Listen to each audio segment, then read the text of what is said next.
ভ্ৰাম্যমাণ থিয়েটাৰৰ অভিনেতা অভিনেত্ৰীৰ দৰে এনেদৰেই ৰেম্পত উঠি পেলাই নৃত্য তথা গীতৰ তালে তালে নাচিছে, সুন্দৰ অভিনয় কৰিছে। প্ৰকৃততে এয়া হৈছে এক পুতলা আৰু এনেদৰে ৰোমান্টিক জুটিত অভিনয় কৰিছে দুয়ো। প্ৰকৃততে মানিকপুৰ আঞ্চলিক শ্ৰী শ্ৰী লক্ষ্মী পূজা আৰু মেলাত আহি পাইছে এই বিশেষ ৰংঘৰ পাপেট বা পুতলা থিয়েটাৰ আৰু সেইবাবেই নষ্টালজিক হৈ পৰিছে মানিকপুৰবাসী আৰু যিসকলে চাইছে সকলোৱে কৈছে খুবেই বেছি সুন্দৰ হৈছে।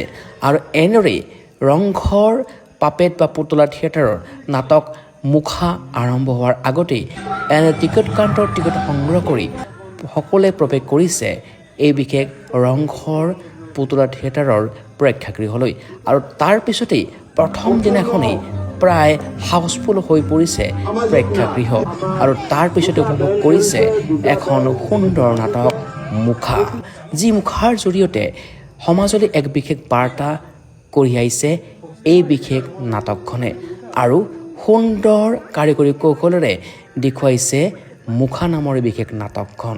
আৰু প্ৰকৃততে একজন জীৱন্ত মানুহৰ দৰে অভিনয় কৰিছে প্ৰত্যেকটো পুতলাই আৰু প্ৰত্যেকটো পুতলাই হৈছে প্ৰায় 5.5 ফুট 6 ফুট ওখ আৰু সেইবাবেই সকলোৱে ক'ব বিচাৰিছে এয়া যেন ভ্ৰাম্যমাণ থিয়েটাৰহে। আৰু ৰংঘৰ পুতলা থিয়েটাৰৰ প্ৰথম দিনাখনৰ পৰিৱেশ আপোনালোকক কিছু দেখুৱাইছোঁ। নহয় দেউতা, ভৰিখন আগবঢ়াই দিবলৈ মন গৈছে। আপোনালোকে বেয়া নাপাব, আঙুঠি পিন্ধাই বোৱাৰী কৰি নিবলৈ বহুত আশা লৈ আহিছে, কিন্তু তাৰ আগতে আঙুঠিৰ জোখটো মোৰ পৰা নিব লাগিছিল। মোৰ দেহৰ আঙুলিৰ জোখটো লোৱাৰ সময়ত মোৰ মনৰ জোখটো লোৱাটো আপোনালোকৰ কৰ্তব্য আছিল। এটা জোখো নললে আপোনালোকে। এটা বেজোখৰ ডাঙৰ আঙুঠি মোৰ হাতৰ সৰু সৰু আঙুলি সোমাই নাথাকিব। গতিকে যদি পাৰে ভৰি আঙুলিটোৱে পিন্ধাই থৈ যাওক। মই জানো, মই এতিয়া কাজিয়া কৰিম। তহঁতৰ দৰে ডাঙৰ ডাঙৰ জ্ঞানী পণ্ডিতবোৰে ৰখীয়া হৈ থাকোঁতে কোনে ভাগিনক মাৰিলে ক'ব লাগিব আজি। তুমি ঘৰলৈ যোৱা, নিজৰ জীৱনটো ধ্বংস নকৰিবা। ধ্বংস হবলৈ আৰু কি বাকী থাকিল? জীয়াই থকা ৰঙা নীলা সপোনবোৰ হেৰাই যোৱাৰ পাছত মই জানো। জানা? কেনেকৈ জানা? কি জানা তুমি? হোষ্টেলৰ একেটা ৰুমতে আমি দুয়োটা আছিলো। কোৱা না মোৰ কি বেমাৰ হৈছে? মোৰ হাতটোৱে কি কৈছে কোৱা? কি শুনিছা? মৰমৰ গুণগুণনি নে দুখৰ হিয়াৰ ভগাৰ শব্দ? যোৱা, তুমি একোৱেই নোপোৱা। তোমাৰ নতুন কইনাজনীক ক'বলৈ তোমাৰ একোৱেই নাই নে?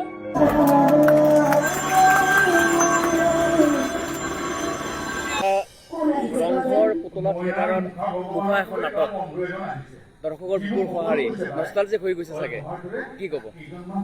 আমি যেতিয়া সৰুত আছিলোঁ, সৰু থাকোঁতে আমি পুতলা নাচ চাইছিলোঁ আৰু তাৰ নেক্সট ভাৰ্চন এইটো আমি যিটো দেখিলোঁ কাৰিকৰীভাৱে খুব সুন্দৰ কৰিছে, অত্যাধুনিক এটা হেৰি আৰু চাই এনেকুৱা লাগে যেন আমি পুতলা নাচ চোৱা নাই বা পুতলা থিয়েটাৰ নহয়, প্ৰকৃত অৰ্থত এটা নেক্সট ভাৰ্চন। আৰু এই নেক্সট ভাৰ্চনটো সকলোৱে চাওক। মানিকপুৰ লক্ষী মন্দিৰ প্ৰাংগণত মানিকপুৰ খেলপথাৰত আহিছে, খুব ভাল লাগিছে। অহাকালি কিবা কাৰ্গিলক লৈ যোদ্ধা এখন নাটক আছে বুলি এতিয়া এনাউন্স কৰিলে আৰু আজি মই যিখিনি চালোঁ, আজি মই 15 মিনিটমান চালোঁ, একদম সঁচাই সৰু থাকোঁতে আমি চাইছিলোঁ এই 5 টকা 2 টকা 3 টকালৈ পুতলা নাচ আৰু আজি দেখিছোঁ ডাঙৰ হৈও যে পুতলা নাচৰ নেক্সট ভাৰ্চন অনুভৱ পাইছোঁ আমি যে চাব পাইছোঁ।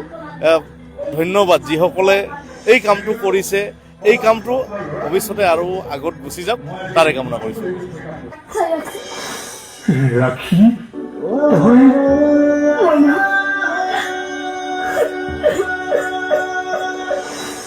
ৰংঘৰ পুতলা থিয়েটাৰৰ এই বৰ্ষৰ বিশেষ আকৰ্ষণ, যিখন নাটকে ইতিমধ্যে অসমৰ বিভিন্ন মঞ্চত দৰ্শকৰ বিপুল সমাদৰ বুটলিছে।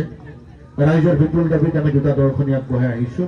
সেই নাটকখনেই হ'ল নাট্যকাৰ দীপজ্যোতি শইকীয়াৰ ৰচনা আৰু ক্ষিতিশ বৰাৰ পৰিচালনাৰে অসমৰ বীৰ শ্বহীদ জিন্দু গগৈৰ পবিত্ৰ সোঁৱৰণত কাৰ্গিল যুদ্ধৰ আধাৰত ৰচিত এখনি বাস্তৱধৰ্মী সামাজিক নাটক যোদ্ধা অত্যাধুনিক কাৰিকৰী কৌশলেৰে হৃদয়স্পৰ্শী কাহিনীৰে আমাৰ অহাকালি নাটক যোদ্ধা, য'ত আপোনালোকে উপভোগ কৰিবলৈ পাব উৰন্ত এৰোপ্লেনৰ লগতে বহুকেইটি যুদ্ধ সদৃশ পৰিৱেশৰে বিভিন্ন চমৎকাৰী কাৰিকৰী কৌশল প্ৰয়োগেৰে আমাৰ অহাকালিৰ নাটক যোদ্ধা।